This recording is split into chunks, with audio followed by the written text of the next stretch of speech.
We are really trying to change the world. And I hope over the coming days, with the talks that we will have that talk about our privacy technologies, with the talks that we will have that talk about, the scaling and how we plan to hit these things. Monero Research Lab is going to be coming up here. We're going to be talking about different, we know we're not perfect.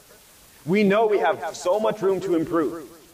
And we're not going to make grandiose claims that we've got 100% privacy, we've got this 100%, no.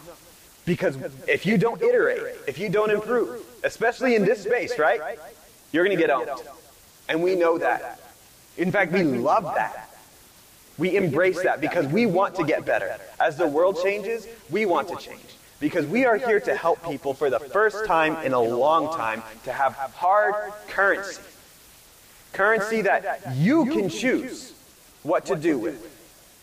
That people can't come and say, okay, you need to do this with it, you need to do this with it, you need to show your records to be complete control over who you share it with.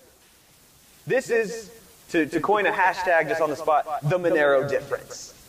When we talk about things like Bitcoin and kind of their open ledger, and we talk about, on-chain governance and all this different type of stuff, this is what sets Monero apart. And if you have any questions about any of these things, we've got people ready to answer these questions over here. Come to our tables. We've got free stuff. Please take all our free stuff. If we go home with any of our free stuff, we'll be very disappointed. Take all of it. We don't want any of it. Okay? And tell your friends to come take all this free stuff. If this seems a bit improv, I do apologize. It is. Okay? Because the guy that's supposed to give the opening speech, we don't really know who he is. We don't know who was supposed to give the opening speech, I'll be honest. But that's actually one of the funny things, and that's one of the things that sets Monero apart. We are very decentralized. We didn't have an ICO, we didn't have a pre-mine, we have no corporation, foundation, any of this type of thing. It's just a bunch of people that are passionate about privacy, passionate about hard currency, about research, about furthering the privacy conversation globally, that are just all getting together to make this happen. And that shows in the creation of the village and how we do this stuff as well. Because it's been chaotic. If you were not there, it's all open, it's all online, IRC logs, Taiga, all this different type of stuff. It was a bit of a chaos getting all this together. Nobody really in charge. But it was fun. And we did it. And maybe it's not going to be the best village that ever was, but we're going to learn for next year. And this is really what highlights the greatness of the Monero community, is we are so passionate about decentralization that we don't know who's giving the opening speech, and we don't know why this person was given an hour for an opening speech. I'm also giving the closing speech, and they asked me, do you want 2 hours? And I said, no. What am I going to talk about for 2 hours?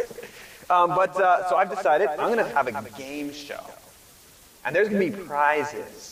So if any of you guys wants to be a part of this game show, and it's just going to be some trivia stuff that you're probably going to be learning over the course of these next 3 days if you attend our talks, please come talk to me. I'd be thrilled to have you guys on stage. We're going to have a great time. We're going to have a lot of fun. All right, so what? I've burned like 4 minutes. I've got another 56 minutes to go. Okay, I'm not going to speak for an hour. Well, we've got much better people than me that are going to be speaking, like HYC, our keynote speaker.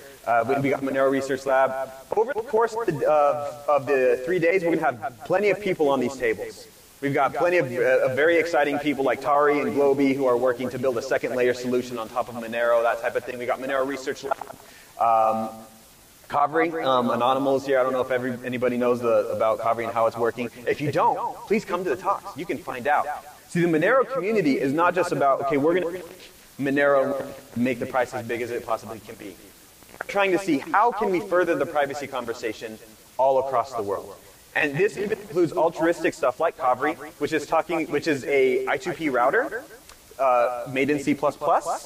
And we want it to be available for any application, not just Monero that wants to use it. Because we realize that some people need that extra privacy. Some people need that extra, routing through the I2P network to avoid any number of things. And we want to just give that freely to anybody, not just for coins to implement, but for anyone to implement. We are so focused, we are so passionate about hard currency to the world that we will do basically anything to get there. Don't take that the wrong way, okay? But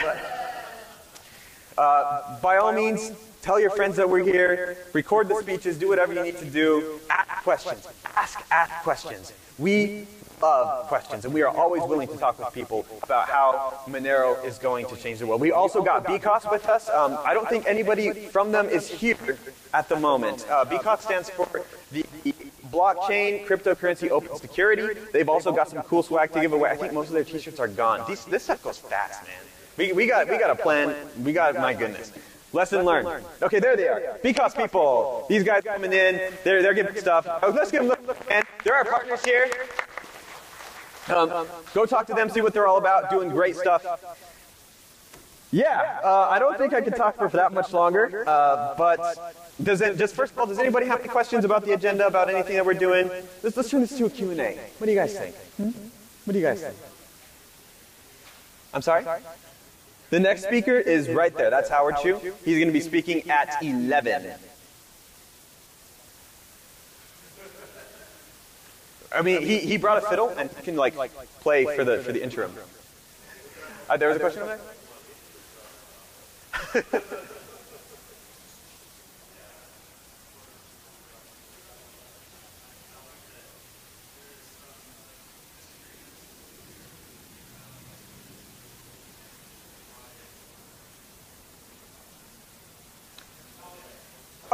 Okay. So the question is, and I don't know how many of these questions I'm going to do because a lot of these things are going to be in talks and stuff like that. But sure, I'm more than happy to talk about this.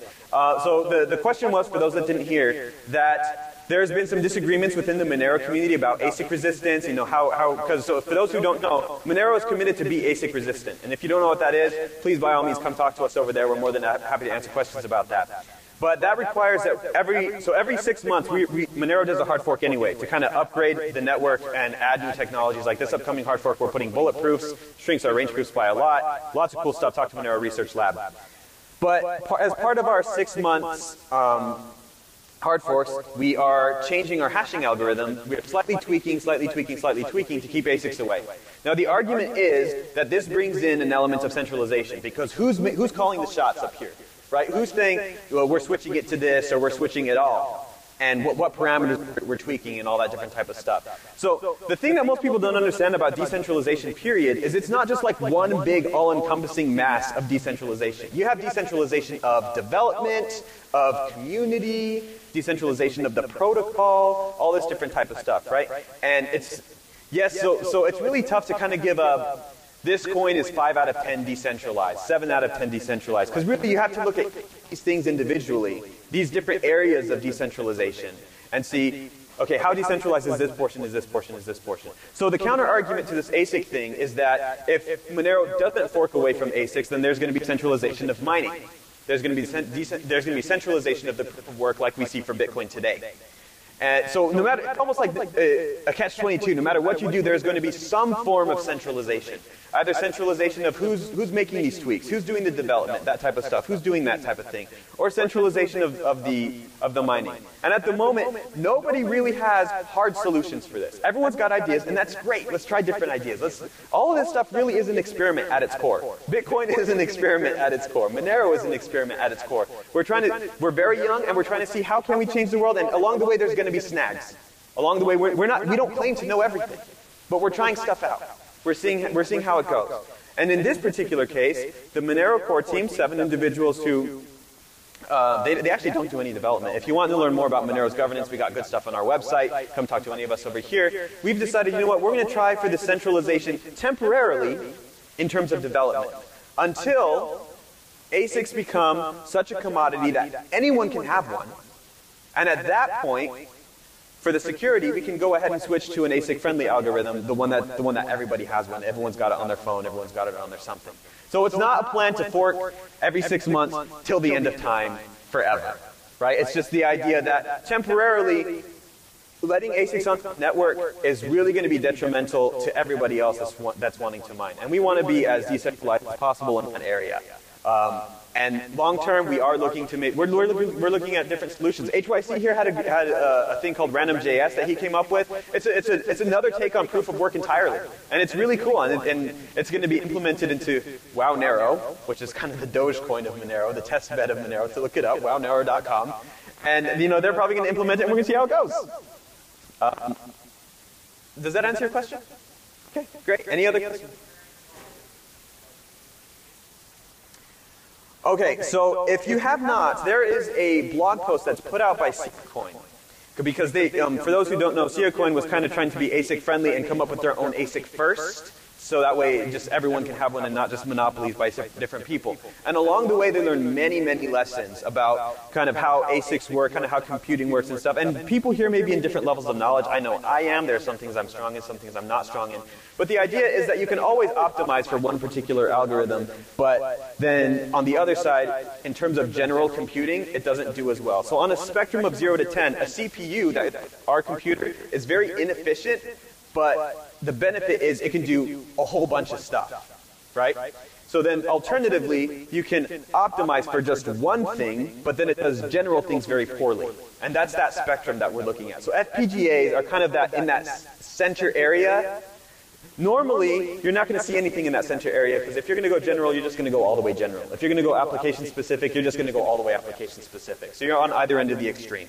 FPGAs are kind of in that center, so that way they're kind of reprogrammable to be able to do that type of thing. And there's nothing we can really do to stop that. There are obviously alternative things such as proof of stake, which we don't like for various reasons, and we can get to those at another time. There are ways of trying to secure the blockchain. But at the moment, we feel that proof of work really is the greatest way that we're doing that at the moment. And this is for economic reasons as well as for cryptographic reasons. And in terms of proof of work, there's not really that much, there's not an answer to FPGAs. But we just want GPUs and CPUs to still be somewhat competitive, as opposed to if there's an ASIC, really you can't be competitive at all. So they are somewhat of still of a threat, I guess you could say. I think the word's a bit strong here. They are somewhat of a threat, but nowhere near as much as ASICs, and we want it to be as decentralized and competitive as possible in that regard. Does that make sense to everybody? Did I answer your question? Anybody else have any questions?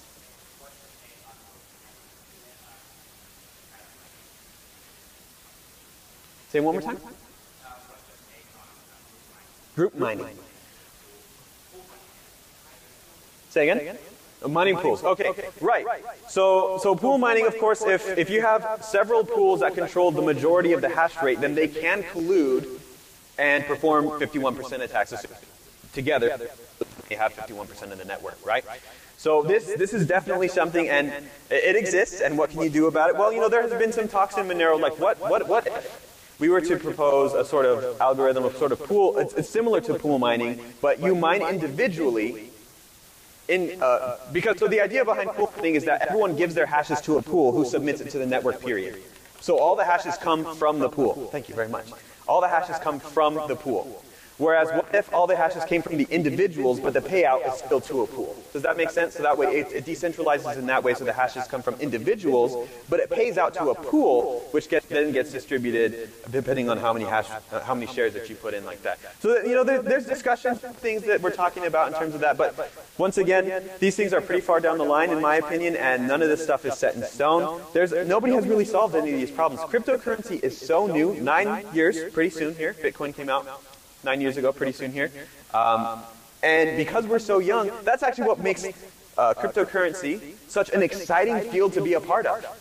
This is the new frontier. This is something that if it's not been done before, go try it. Let's tweak it. Let's tinker with it. This is like what the internet was.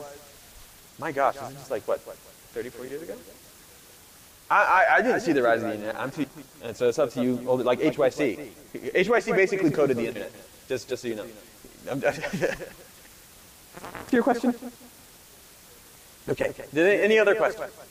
Sorry, this is discombobulated open speech, but yes. Yes.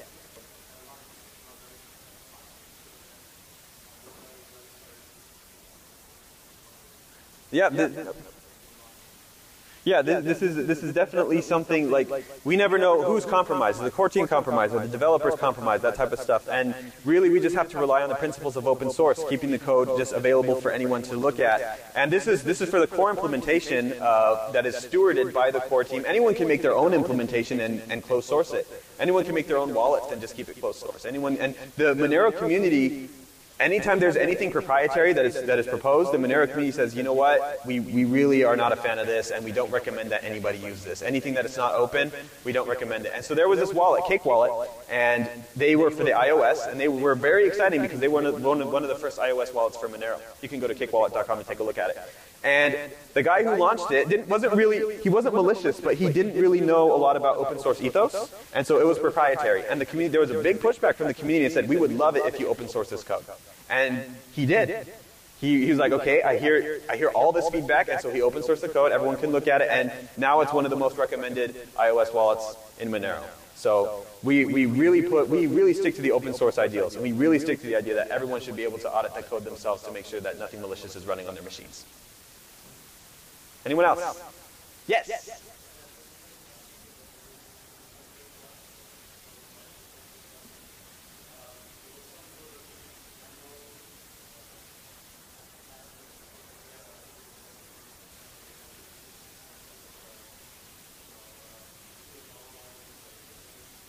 The ring signatures?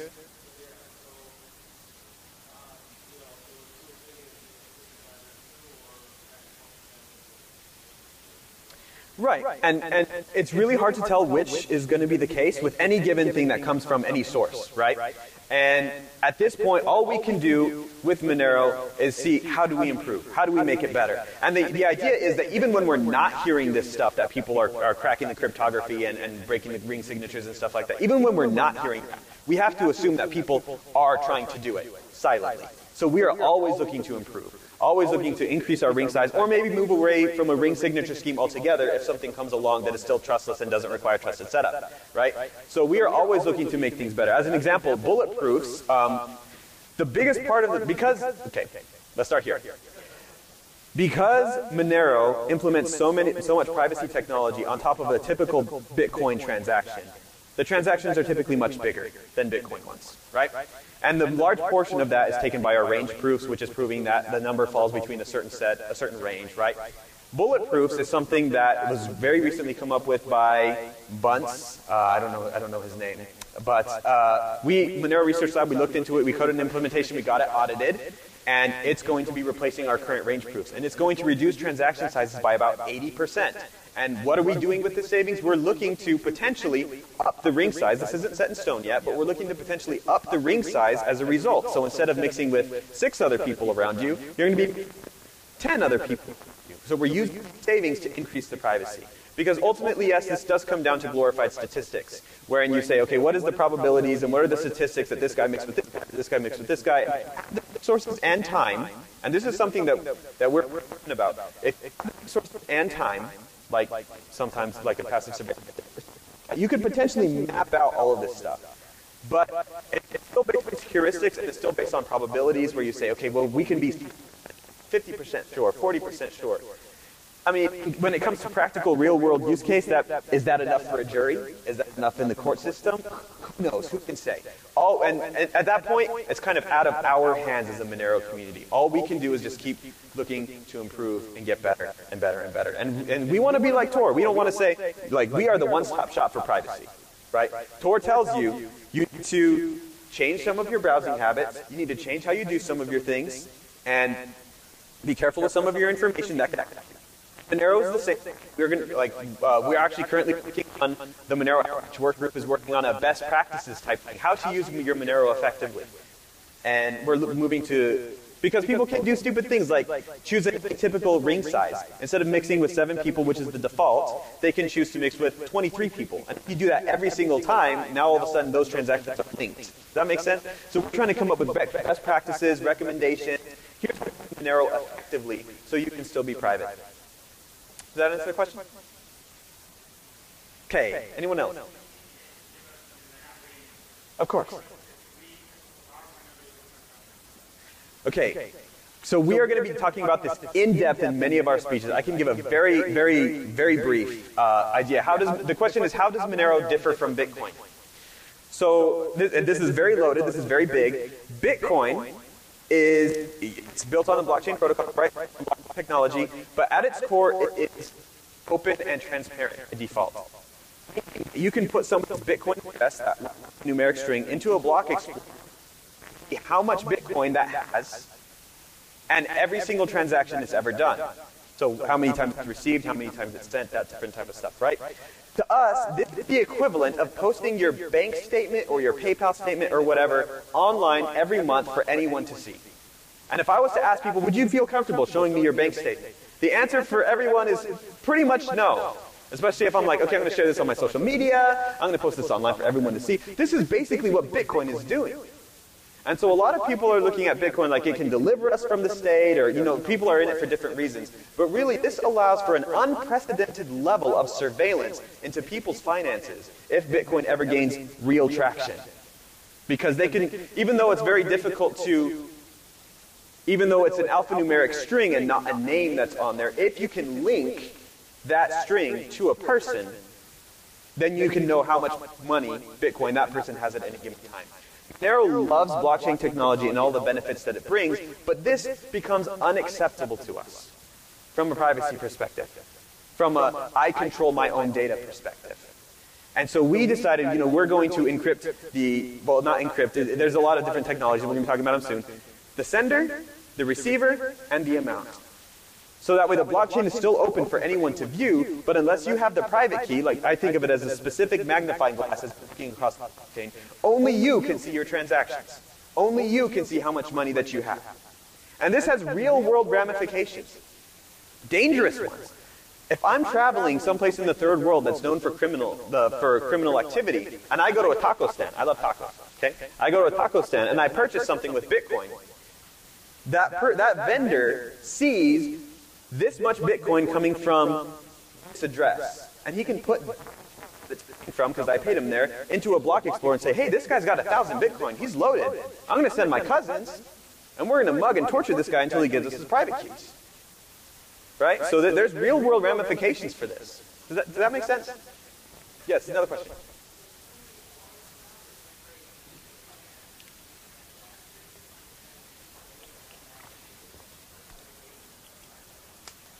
Yes, so blockchain analysis is becoming bigger and bigger with every passing day.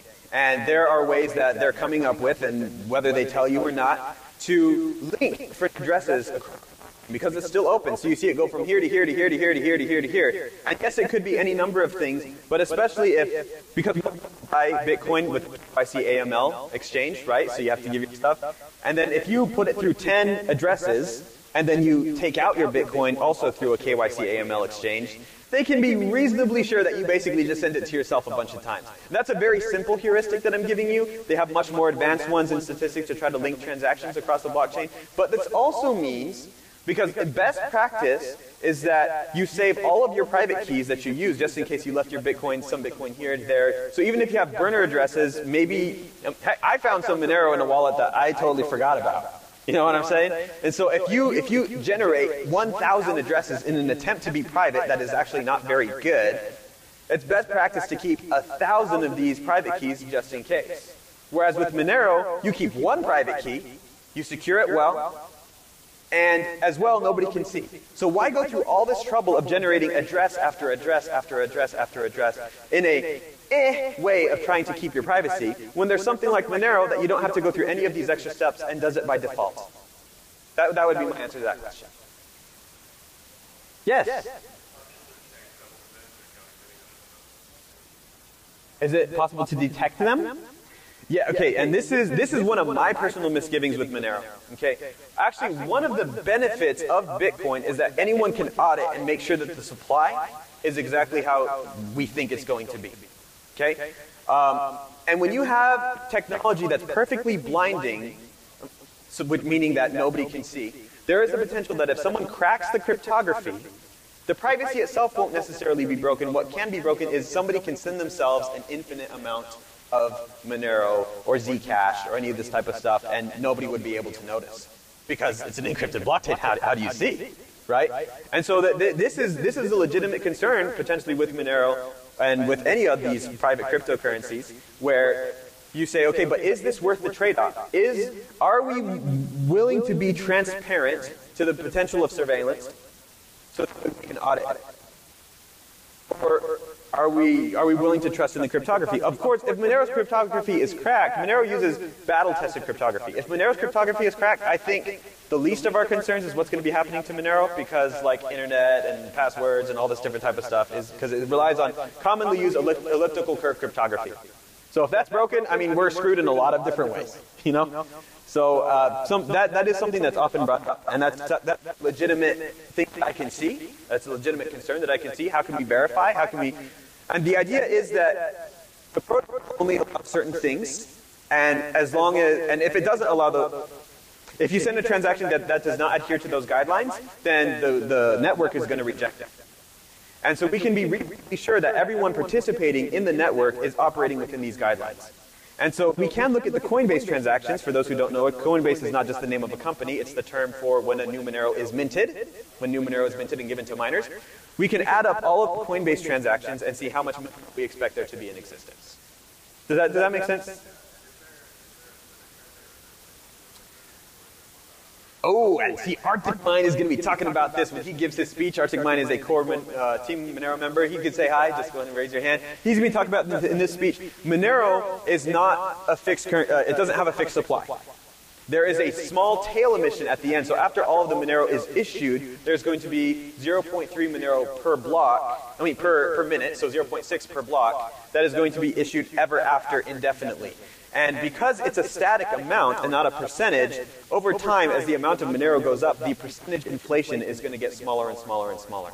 And as well, people are going to be losing their private keys, which lessens the overall amount of Moneros and stuff. So over time, we expect those two things to roughly equal, so that way, in total, no new Monero is going to enter the system per se. And he's going to talk more about that because we've got a dynamic blockchain, not blockchain, a dynamic block size that depends on the tail emission and stuff. He's got great stuff to say about all that different type of stuff. How much time do I have left?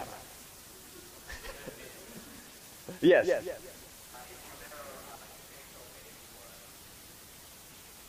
Is Monero,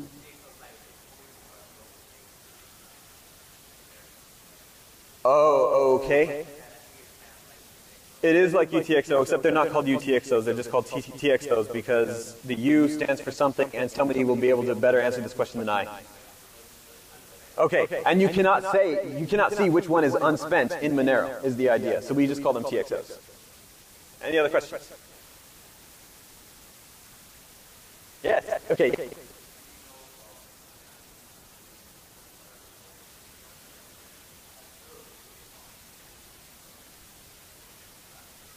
Of quantum computing and the threat that poses? That's the question? Okay. So the question was, just for, I keep forgetting to repeat these questions for the video and for stuff like that. The question was, is there anything that we can do to kind of prepare for the upcoming quantum computing threat, kind of to Monero and stuff? And you know what, dude? Quantum computing, it's coming along. Nobody really knows how powerful it is, how powerful it's going to be, what the cap is. And so it's anyone who says, we're quantum resistant, we're good to all this different type of stuff, they don't know. We don't know. Like we're coming little by little, and we're all learning as we go. So, in the event that it happens, MRL, Monero Research Lab, is looking into this type of stuff, and they're saying, okay, what are some feasible things that we can do? What is reading some papers, keeping on top of all the latest research on the subject? But at the moment, we don't have any real recommendations because we have no idea like what quantum computing is capable of, or if it will ever become as widespread as we think we might be. It might be a bust. A lot of things are a bust. You know what I'm saying? So, anyway, yes.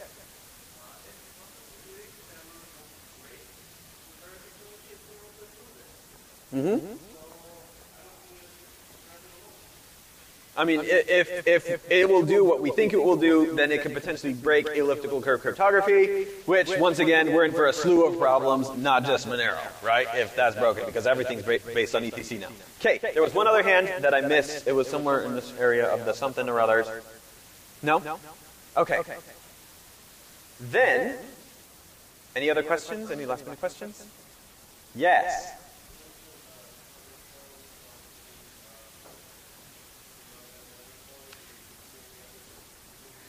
I do not, and let me tell you why. Okay, so I'm gonna skip a little bit ahead in terms of this village here, and I'm gonna tell you guys about something called fungibility. Who's heard of that word? Okay, fungible basically just means that one of something equals another of the same something, and I'll give you an example so it makes sense. If you have $1 and I have $1, and we exchange dollars, We now have different dollars, but no transfer of value has taken place. We both have $1. So one of the issues with Bitcoin's transparentness, okay, is that if a Bitcoin goes through an illicit transaction, like a darknet market transaction, any of that type of stuff, I'm not giving commentary on what I think about those things, but like, let's say it does, right? It becomes a tainted Bitcoin. And even if you had nothing to do with that transaction, let's say they transacted over there, did that thing, and then this guy buys a t-shirt from me. Now I have this Bitcoin, right? Because I gave him that t-shirt. Now all of a sudden, who knows who's going to come knocking on my door? Hey, you have a Bitcoin and you're suspicious. You're a suspicious person. And maybe civil forfeiture, we're going to go ahead and take that Bitcoin as evidence, right? So because tainted Bitcoins have this history associated with them, some people are willing to get rid of them at a discount, so that way they can have a better Bitcoin, right? So I'm willing to sell my 1 Bitcoin for 0.9 Bitcoins. Because I know that these 0.9 can spend anything, won't lose it to civil forfeiture. Whereas, some people are willing to pay a premium for newly minted Bitcoins because they have no history associated with them. Right? And we see this in the real world as well. Whereas, let's say I have 2 cool little trinkets, right? 2 trinkets that are exactly the same, but I can prove 100% that one of them belonged to somebody famous. Napoleon, Lady Gaga, it doesn't matter, right? Now all of a sudden, even though these are the exact same thing, the price of the one that is associated with somebody famous just skyrockets. So it's not fungible. 1 does not equal 1. And so with the Bitcoin example, if you have a Bitcoin and I have a Bitcoin and we just exchange Bitcoins 1 to 1, maybe a transfer of value has taken place. If I gave you a tainted one and you gave me a clean one, yours could potentially be worth less. So Bitcoin is not fungible. 1 does not necessarily equal 1. And this makes some people nervous because anonymity is a technical requirement for fungibility. Because you can't see where it's been and you don't care. The dollar example, the cash in your hand, you don't know where it's been. You don't care where it's been. All you know is that you can spend it at any place and get $1's worth of stuff. And Bitcoin's not like that. Merchants don't want to have to check every single Bitcoin transaction to see if they're getting something bad and if they're getting less than what they should be getting, right? So Monero solves that problem with privacy by default and mandatory. So all the coins look the same. You don't know where they've been, you don't know where they're going, and you don't care. And a lot of the other privacy coins, Zcash, Dash, all these other ones that have different claims to fame, they implement privacy optionally. Opt-in. You have to choose the privacy option. And when this happens, inevitably, only a small fraction of the transactions end up using the privacy feature. And really what that does is it makes those ones stick out like a sore thumb. So if I'm a regular guy, and I transparent transaction, transparent transaction, transparent transaction, private transaction, they're like, oh, wait. What were you doing there that it needed to be private? You were doing transparent, transparent, transparent, and now private all of a sudden? So in a sense, that also hurts the fungibility because they could say, the government or whoever could, okay, we will not accept any coin that has been through a private transaction in the past 10, 11, whatever. So now all of a sudden, if you have one of those, you can't spend it in some places. Maybe you can't use it in some countries. With Monero, it's all or nothing. They can either say, you cannot use Monero, period, or you can use Monero. So I'm not really a fan. I'm not a Monero maximalist per se. I'm a privacy advocate first and foremost. I'm all about privacy. And it's because I'm a privacy advocate that I'm for Monero. And it's really easy to make a competitor to Monero. All you have to do is make a coin that is private by default and mandatory with good research going down and privacy technology competently implemented. But nobody's done that yet. Everybody makes optionally private transactions, and so because of that, no other coin is fungible. This may sound strange to hear, and I'm going to say it very bluntly. I do not think there is another cryptocurrency in the real sense, except for because of that fungibility issue. Because most of the coins are forked off from Bitcoin, you inherit that transparent ledger. Because the other private coins only do optional privacy, it's not fungible. There is no other coin that is actually a currency than Monero. You can make one, just make it private by default and mandatory. I want Monero to have competition. That will spur everybody onward. That will make everybody keep going. Monopolies are bad, right? Make more of these things, please, by all means. That'll further the research. That'll further the everything. But like, don't like do it halfway. Do what's needed to be done. Yes. Yes, Zcash.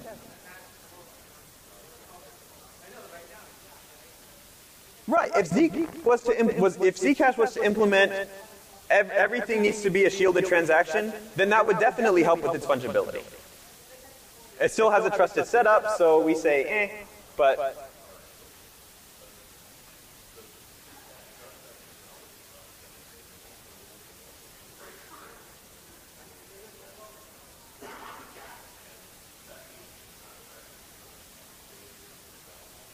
mobile devices using that type of thing, right?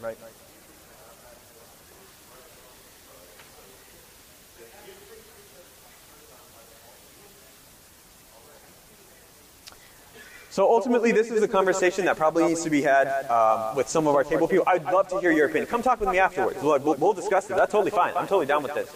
But in the meantime, any other questions? Yes.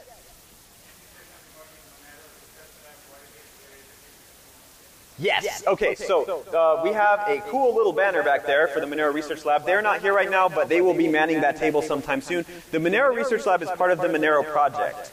The Monero project, let's take a step back here. The Monero project is kind of an umbrella that is stewarded by the core team of Monero that Kavri, Monero Research Lab, the Monero coin itself is basically a suite of softwares and a suite of research that happens by people want to further privacy. And it's very decentralized, you know, there's no leaders, there's no bosses, there's no corporation, there's no foundation. So the Monero Research Lab is a group of researchers that get together and they read the papers and they do their own research and we're actually putting out a paper on a new multi-signature scheme and stuff like that to further Monero and further privacy, period.